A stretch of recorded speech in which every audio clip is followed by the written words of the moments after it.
Welcome back to the British Accent Podcast. It's Emily here with you today.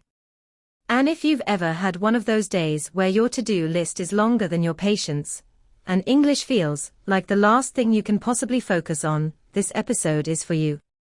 Today, we're diving into a topic I love: how to find micro moments of English practice in a chaotic day. Not hours. Not even half hours. Just tiny, honest, achievable slices of time. Hey there, it's Nick. And yeah, this one hits home, doesn't it? Some days feel like you're just trying to survive, get to work, take care of the kids, answer messages, fix the tap that's been leaking for 2 weeks. And in the middle of all that, the idea of studying English can feel impossible. But micro moments? That's something we can work with. Exactly. I think one of the biggest myths about language learning is that it has to be this big, dramatic commitment, like sitting at a desk for an hour every day. But real life rarely gives us those perfect conditions. Sometimes, all you get is 90 seconds while you wait for your coffee to brew.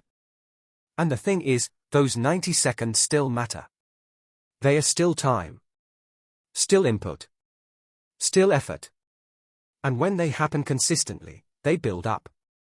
I mean, think about brushing your teeth. You only do it for a couple of minutes, twice a day, and it makes a massive difference long term. Absolutely. So what does an English micro-moment even look like? Well, it might be listening to a 2-minute clip on YouTube while you pack your bag. Or saying one English sentence out loud while getting dressed. Or even just thinking in English, one simple thought, while you're in the lift.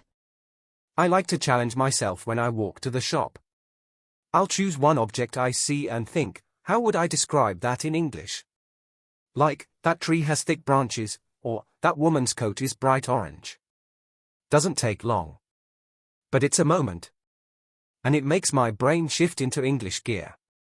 That's such a brilliant habit. I do something similar when I'm washing dishes. I'll repeat phrases I heard earlier that day.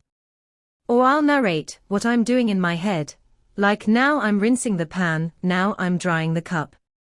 It sounds silly, but it works. Your mouth gets used to the rhythm of English. And you don't even have to speak out loud, really. Just thinking in English is a powerful form of practice. People underestimate that. They think, if I didn't write it down or say it out loud, it doesn't count. But it does. Mental repetition builds fluency too. It's like finding hidden spaces in your day. Not clearing a big area, just noticing the little cracks where English can fit in.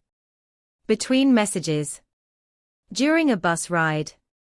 Right after a phone call. It's not about being perfect. It's about being present with the language, however briefly.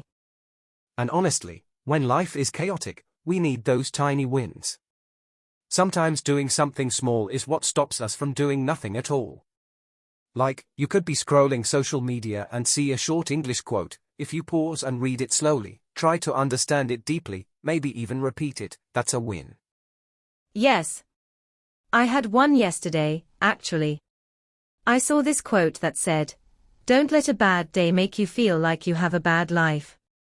I just sat with that for a moment, said it out loud once, then thought about how I'd explain it to someone in English. That's a micro moment. Super quick, super real. And it's honest practice, because it comes from your life. You're not forcing English into your routine, you're letting it ride along with you. I think that's where we go wrong sometimes. We try to add English as a whole extra subject, instead of letting it be a part of our messy day. Right, like putting English in the background instead of the spotlight all the time. You can be tired, overwhelmed, or just totally unmotivated and still interact with English gently. Maybe you don't open your grammar book, but you hear a phrase and whisper it to yourself. That still counts. And some days will feel like complete chaos. That's fine. On those days, even just noticing that you're noticing English is progress. Maybe you hear someone say, "You know what I mean," and you register the intonation or rhythm of that phrase. That's learning. That's your brain doing the work behind the scenes. I think it's really important we say this clearly. You don't need to be calm, organized, or well-rested to be a learner. You just need little moments of awareness. You don't even have to perform English every day, just keep the door open to it. Let it visit your day, even if just for a breath. That's such a good way to put it, let English visit your day. You don't have to throw a party every time. Just leave the door cracked open. Maybe English walks in for a second, says something simple, and walks back out. That still strengthens the relationship. Still builds trust with the language. And the more you welcome those micro-visits, the more natural they become. It's not about motivation anymore. It becomes part of how you see the world. You might start noticing ads in English, or bits of packaging, or phrases in a song you've heard 100 times, but never really listened to before. That happened to me with a coffee shop playlist once. I'd heard this song loads of times, but one day I actually tuned into the lyrics, and there was this expression I'd never really clocked before. It stuck with me for the rest of the day. Didn't open a book. Didn't plan a study session. But I still learned something. Exactly. It's those moments that sneak in when you're not looking. I think the beauty of micro-moments is that they remove all the pressure. You don't need the perfect conditions. You don't need to be in the right mood. You just need a bit of awareness and a willingness to stay connected. And the result of that is long-term fluency that actually feels sustainable. Because let's be real, life doesn't stop being messy. But you can get better at living through the mess while still growing, still learning. You're not waiting for peace and quiet to become the person you want to be. You're becoming that person in the noise. In the 5 minutes before work. While stirring your tea. While looking out the bus window.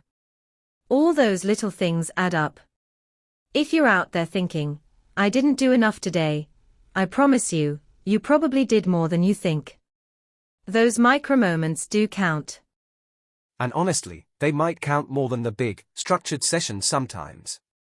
Because they come from you, from your life, not from a textbook or a lesson plan. They stick because they are meaningful in a small, personal way. Exactly.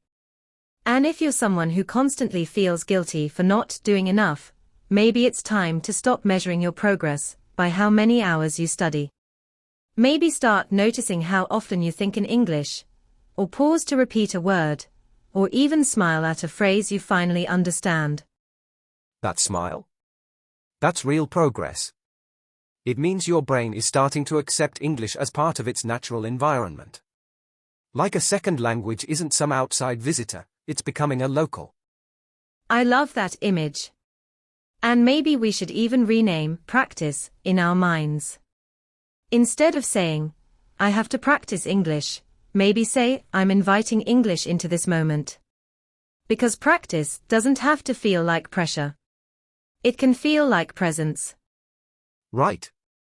And even if you forget a word, even if you mess up a sentence, it's all part of the rhythm. You don't lose your place in the journey just because you skipped a day or stumbled a bit. Language learning is like walking through fog. You might not see the whole path, but every step still moves you forward.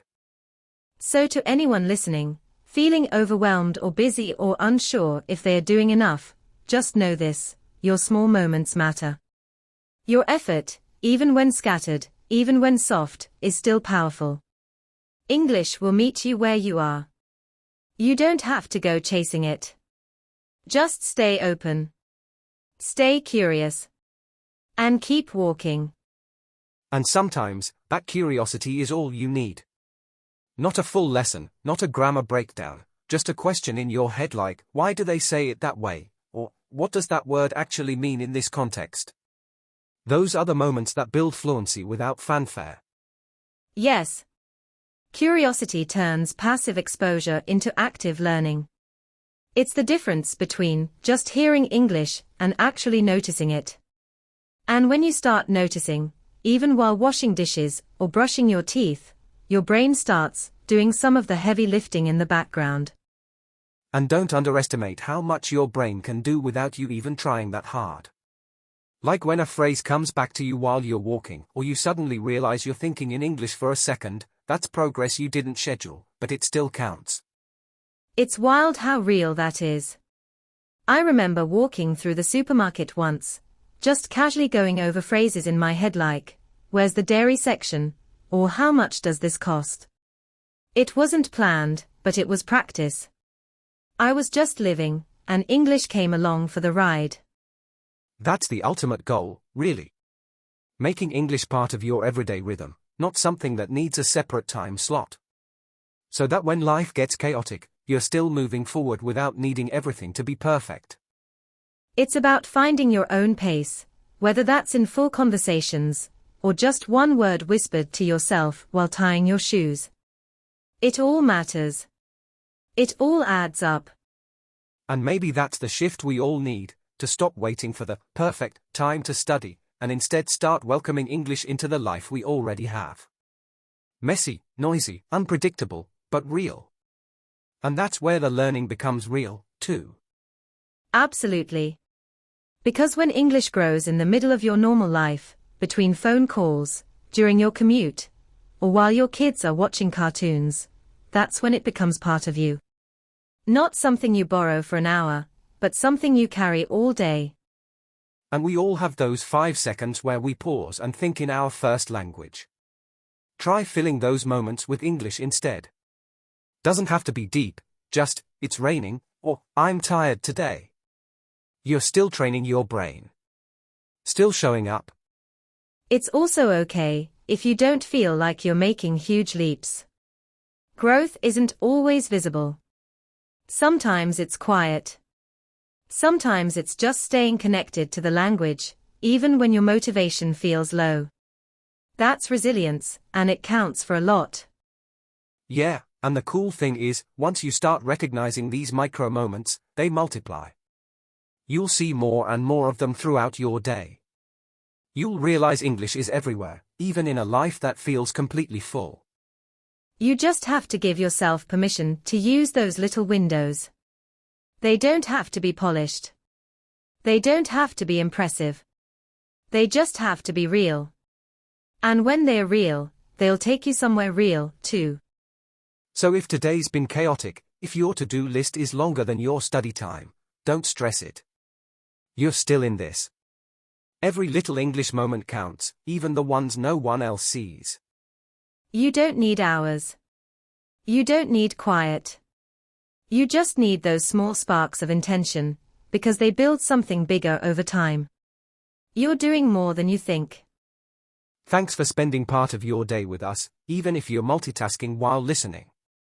That counts, too. This has been the British Accent Podcast. Keep your ears open, your heart kind, and remember, your English journey fits into the life you already live. See you next time.